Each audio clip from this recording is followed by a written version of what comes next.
We have failed these men. And for some reason, they feel like they have to not only go outside of the United States, but they don't want an African woman, a Haitian woman. They go straight Yeah. to the Asian countries because you guys know how to treat these men far better than we do. We have failed by demanding the bare minimum respect, protection, things along those lines. Commitment, fidelity. We have really messed up by expecting men to be able to rise to that standard. And that's on us. And they love to tell us that we're going to be lonely, we're going to be cat ladies when we get older, but that is a burden that we have to bear I for mean, how true, you're gonna be lonely, and some of you will end up buying a lot of cats. our mistake. We loved them whenever they didn't love us. They ran all over us. They blamed us. And then here we are. And not all women have been in the right. There are some of us who have also hurt men. But for the majority of us, we just missed the mark. We fell short. We don't know how to be submissive and quiet like you. Please teach us because we're obviously doing something wrong. And these men are running from us. So just imagine constantly being rejected and feeling like you're just not good enough for love. And suddenly you find yourself in this country where you are special. You now have access to endless hot women.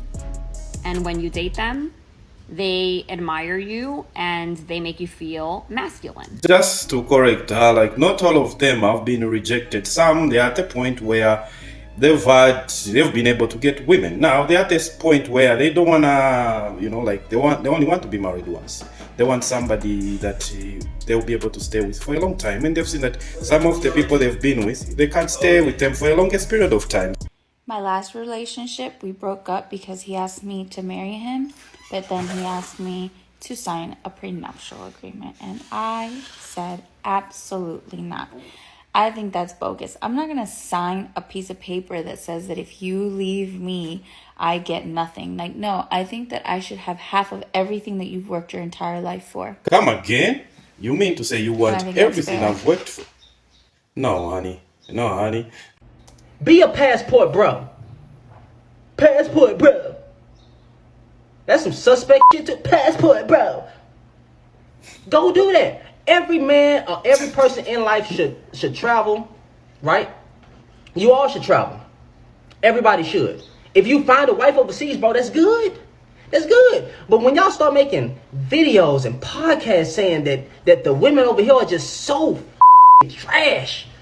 Oh my God, the women are they're so uncooperative. I'm like, oh my God. Like, wow, my goodness. Like, bro, I was trying to talk to her. Like, oh, she didn't say. She wasn't nice to me, bro. You look soft. Getting behind the camera talking about women this and women that. Very dramatic. Was that even necessary? One thing I think I'll say is live and let live. Let people do what they want when they feel like doing what they want. So I don't know if you've seen this, but there's this movement of men showing off their passports and saying that they're going to go to other countries to find women because the women here in America don't meet their standards. They say that women aren't agreeable enough, are too masculine and all of this, and that they think that women in other places are more grateful and more appreciative of men like that. If you feel like you have to go to an impoverished nation and you have to find women who will do anything for citizenship, even marry you, good luck. I mean, nobody is stopping you. There's nobody grabbing you around your ankles and letting you drag them. No one is interested in stopping you. Go ahead. It's like, I don't know, it's like sometimes people feel, they make a scene because they want you to be devastated by it. You don't gotta show nobody your passport. Just go ahead and book your flight. Nobody cares. Nobody cares. You want the women to care so bad. You want somebody to say, no, please don't go. And women I think you do. Yes, you do. You do care. And that's the reason why you've taken your precious time to make a video about it. You could have talked about makeup. You could have talked about your hair. You could have talked about so many things. But the fact that you had to spare some of your precious time to talk about it, you care. And that's fine.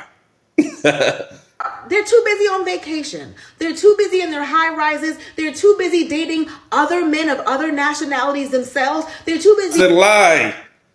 What nationalities? What nationalities? What men? From what country? From what country?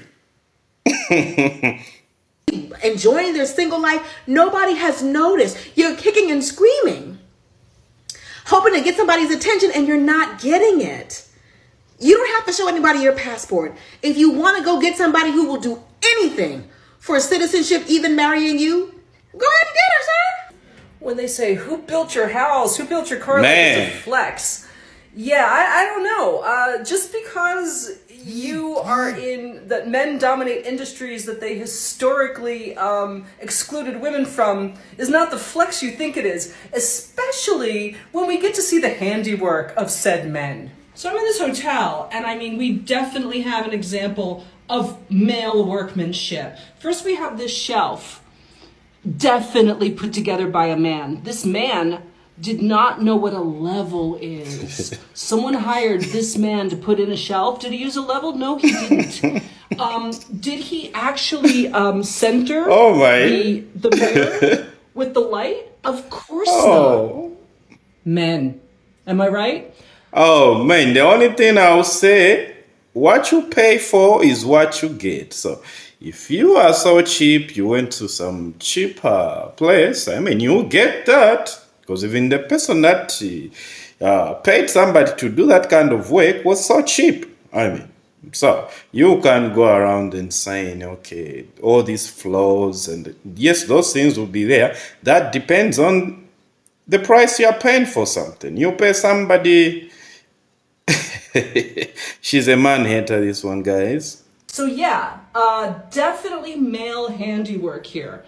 And even the sink is not quite centered. See, there's this much room here and that much room there. It's not centered to the shelf. The shelf is not centered to the mirror. And the mirror is not centered to the light. This toilet was put in like completely like diagonal. Like, do you guys have measuring tools? Definitely a woman would have done this. So yeah, you build the houses, the cars, your roads. You do it badly, and the only reason you have that job is because you excluded people.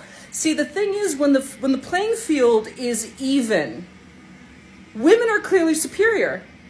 And the Fortune 500 companies, the Fortune 500 companies that are run right now by female CEOs are doing better than the ones run by men. There are more women in higher education now and getting higher paid jobs than men. Because when the playing field is level, women are superior in every way.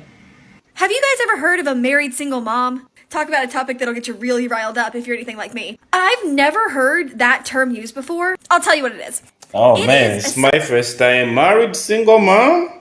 What's going on? Married single mom? The fact that you say married, how can she be a single mom? Essentially, when a woman is married to a man, and they have a house together, they have a bank account together, they have multiple kids together, and yet because of the amount of parental work and labor that is being put on the mother, she either basically is considered or considers herself to be a single mom. The quote-unquote father is so useless that she could be considered a single mother. I just don't understand why women aren't dating and marrying and settling down with men as much as they used to. Really. She does his laundry. She's friendly, fit, and fun. All of that stuff that U.S. women, claim is subservient or demeaning, or you shouldn't do that for a man. I mean, it sounds insane.